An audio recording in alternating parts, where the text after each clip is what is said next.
Hi, welcome back to Pulp Science Fiction.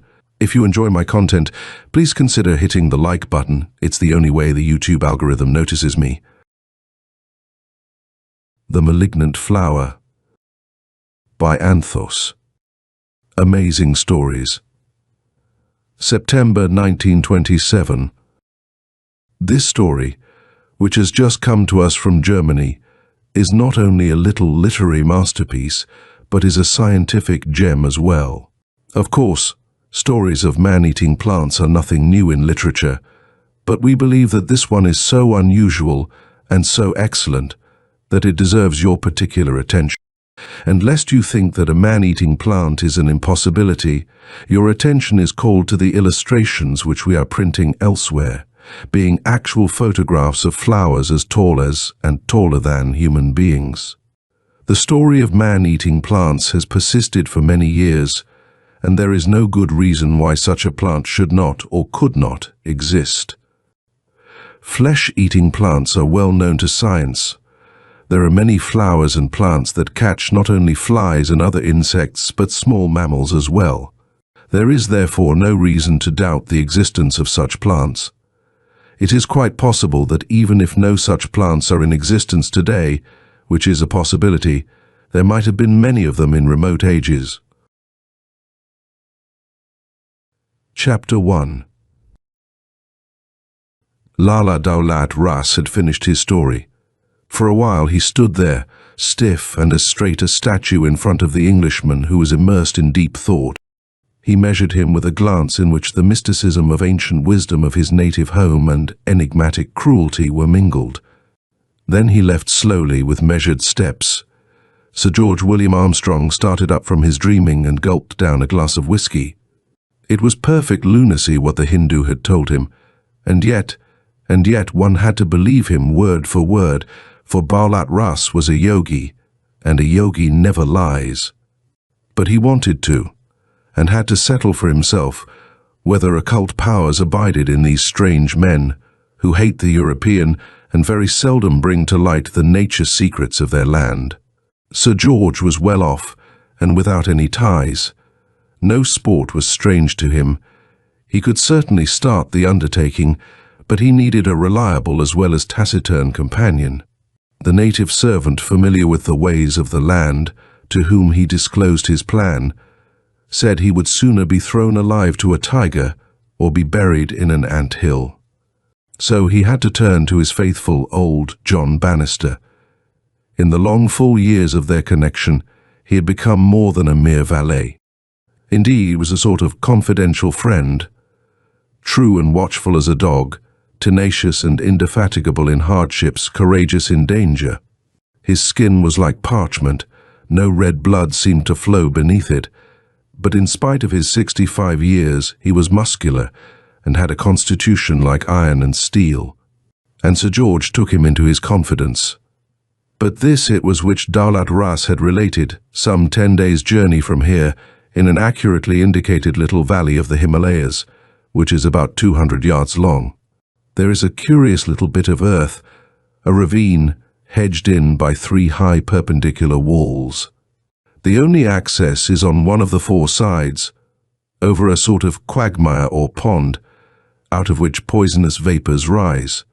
You had to row closely along the edge of it in a boat in order to avoid the poisonous gases. The ravine itself, completely overgrown with flowers, is the home for demons, mischievous satanic forms, mixtures of man and woman, against whom all the weapons of civilization are useless. In spring and in fall they reveal their mysterious power. Woe to him who treads upon their reservation. Death and insanity is his fate. If he escapes the destruction alive, he remains dead as far as earthly love is concerned. Mark this, death for all earthly love. John Bannister smiled sneeringly. His master stood immersed in deep thought. He thought of the blonde fiancée, whom in this very month he was to take to her future home. Near Calcutta, in a picturesque suburb, is a charming bungalow, which was even then being erected in feverish haste according to his directions. Then he would be at an end, once for all, as a restless globe-trotter and adventurer. But till then, Harriet Richards was to suspect nothing of the goal of the journey, was not to be given 1 second of worry or of anxiety. He would pretend a business trip, and he laid out his plan. The railroad went part of the way. He would buy reliable maps of the country, would get provisions and a little rowboat, would use porters until he would get to the entrance of the ravine. In the bright midday he would enter it, while this last bit of the journey, he and his valued John Bannister should conquer alone. John rubbed hands in satisfaction. He was satisfied with the party. The Hindu had spoken the truth. The ravine was there. Behind dusky black marshlands was a bright tropical carpet of flowers in the most gorgeous colors of the young autumn. The goal was reached. The porters pushed the boat into the swamp and lay down trembling in a little hollow. 3 hours of waiting was assigned them. Enough time for the adventurers to go all over the little valley which was to be explored. Countless little bubbles rose. The air was filled with strong biting vapors as the two discoverers glided along the edge of the turbid and scum-covered river. On each side, the bare cliffs were in curious contrast to the blooming flora which awaited them in the valley. A quantity of withered thorn bushes with dried and crooked branches rose on the edge of the stream, which thickened steadily. The sun poured down obliquely. No wind stirred in this silent afternoon siesta of nature. As they got out of the boat, a heavy veil of vapor stretched over the upper valley. The atmosphere seemed to brew sultry over all, and purple lightning jerked over the landscape. A hedgehog sprang up before them. Fearless and confident, he sized up the unusual visitors, trotted alongside of them for a while, then sat upon his hind legs and nibbled at an artichoke. Their shadows fell before them, dumb, trembling companions, while the adventurers, between bare cliffs, dropped down into the Valley of the Flowers, which stood in their second most exquisite bloom. Sir George forged ahead, carefully watching every step. Directly behind him came his companion, and both were armed to the teeth.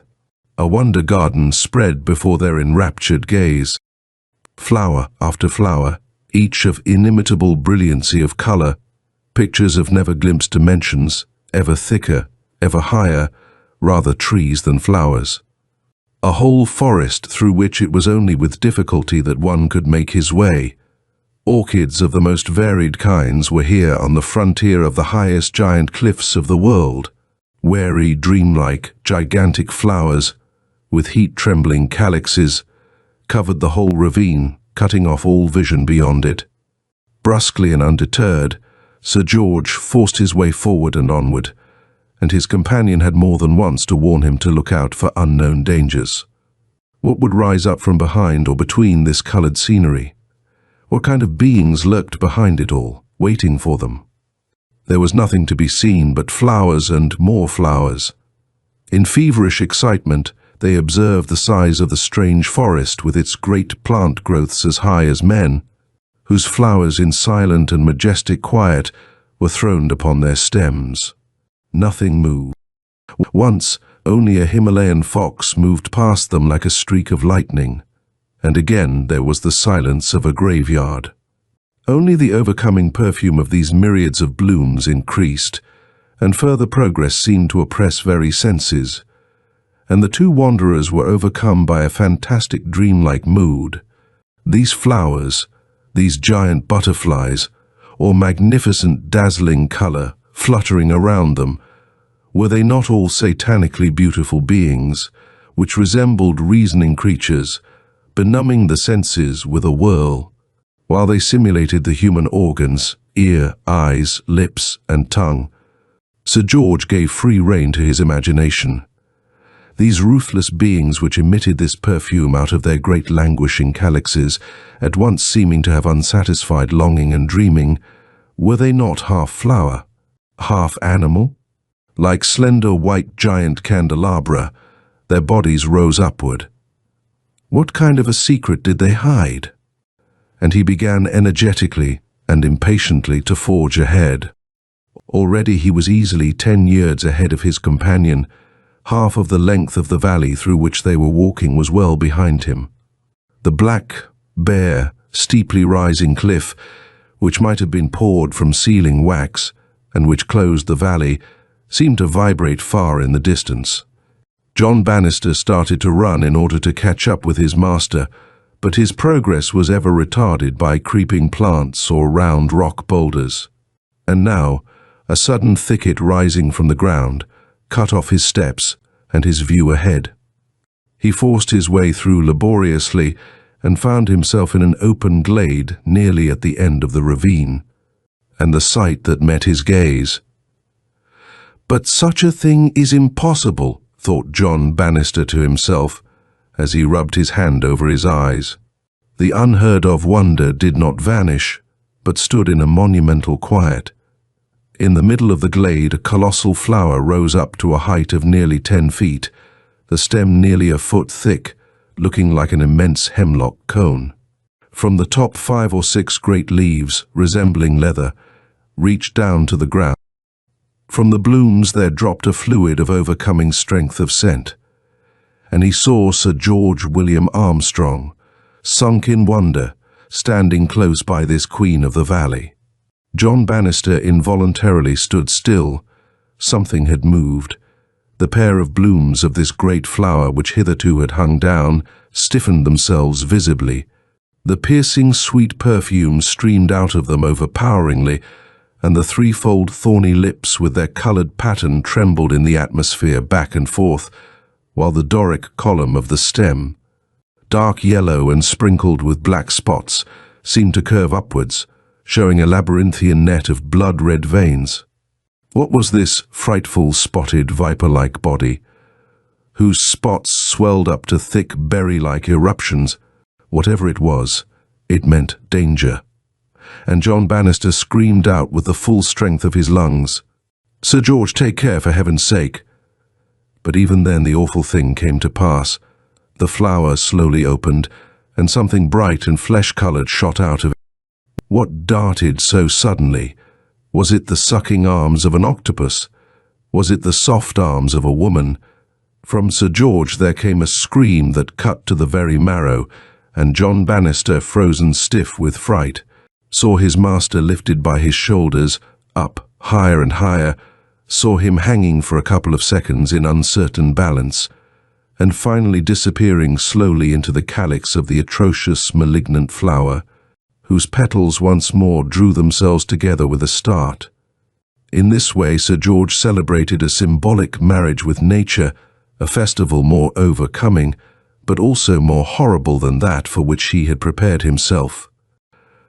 Over the whole scene, horror seemed to sweep on dark bat's wings. There was the fraction of a second only, and John Bannister had regained his senses. He hastened to the flower with giant paces, drew his knife and tried to destroy the tough tentacles of the plant, closely clinging to each other. The knife went to pieces like glass in his grip. Then he seized the axe, and accurately and carefully delivered blow after blow, which swelled up to a sort of clangor, as if a bell were cracking. After 10 minutes of strenuous work, he had freed his master from his dangerous position, literally peeled out of a sheath. Pale as death, he lay before him on the grass, a grim and frozen smile as if half of supernatural pleasure, half of the fear of death was on his rigid features. But he breathed, lived, appeared uninjured, and allowed himself to be dragged away as if lifeless. The return journey was silent and oppressive, first going back to the waiting porters. Then the whole party returned to civilization. Nothing could induce Sir Armstrong to open his lips. He stared before him as if his mind had completely left him. Later, when Harriet Richards came to his bed in the hospital, he at first failed to recognize her. Then, while foam appeared at the corners of his lips, he rose up in his bed, and with a frightful, piercing yell, he pushed her away. And Sir George has not led Harriet Richards to the altar. 14 days after the catastrophe, his hair became white as snow. A broken man for the rest of his life, he was taken to the city insane asylum, lingered there a year and a half until death set him free. Returning from the burial, John Bannister suddenly saw Daulat Ras, the yogi, who seemed to have risen from the ground as by magic. "You had your warning," said he, and an undefinable expression played about his lips. "But how was it," cried out the other, "that Sir George rushed to his fate and to destruction, while I was spared?" On the features of the Asiatic lay the impenetrable mask of the Sphinx. With his forefinger he touched the parchment white face of the old servant. "Blood," said he meaningly. Chapter 2. The largest flower in the world. On the island of Sumatra, in the Dutch East Indies, some of the most exotic and curious plants are to be found growing wild. It is here that we must look for the largest flower in the world. On the March 19, 1925, a scientist planted a large bud of the giant Amorphophallus. 22 days later, it was 22 inches high. It continued to grow, and in June 24th at midday, the point of the spathe began to unroll itself, and 4 hours later the flower, which then had a height about 6 feet 6 inches, appeared in all its beauty. M. Dacus, the scientist conducting the experiment, fortunately took the trouble to photograph the Amorphophallus in its whole expansive bloom, so as to preserve for us the fragile beauty of this rare and transient flower. 3 years passed. Harriet Richards moved to Liverpool and managed the household for her brother Jack, the ship owner. Life resumed its usual way, and even in her memory, the frightfulness of the events gradually paled. One evening, as Harriet sat in the comfortably heated sitting room opposite her brother, the winter storm howling over the Atlantic, her glance rested on a column in the Daily Telegraph. Instinctively, she took it up and read, "The life memoirs of the recently deceased Professor Dr. de Palfy, known as a botanist and explorer, will soon appear." The professor's greenhouses, with their orchid cultures, situated in Vienna, his adopted home city, have enjoyed great European fame for the last 10 years. In his memoirs, the professor tells in an impressive way of his extended explorations, which took him into the most distant regions of all the continents. With the permission of the publisher, we can quote from its contents today the sensational information that de Palfy, on his last journey, in which he reached the interior of Madagascar, actually came upon the much-debated man-eating plant. It is supposed to be a very rare variety of Cypripedium gigante belonging to the class of the giant orchids, and is the largest flower on earth. These plants, growing in certain remote valleys, have ascribed to them the power to seize small and also larger animals, and even men, who come within their reach. In the spring and fall, always according to de Palfy's observation, the pericarp, or seed container, forms a sort of natural trap. It thrusts out a quantity of sharp claw-like points, which, as they sink into the flesh, are strong enough to hold the large animals prisoners. Within, the plant is covered all over with suction caps, containing a sort of resinous gum that acts like bird lime in a bird trap.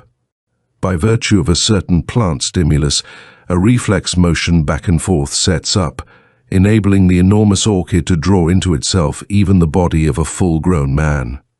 The plant, it is understood, is a pure flesh-eater. It feeds itself principally on large animals and men. Sometimes the victims can be freed from the embraces of the flower after the murderous attack of the plant. Otherwise, the captured individual is completely absorbed, and 14 days later, the bare skeleton is cast out. The End of the Malignant Flower by Anthos.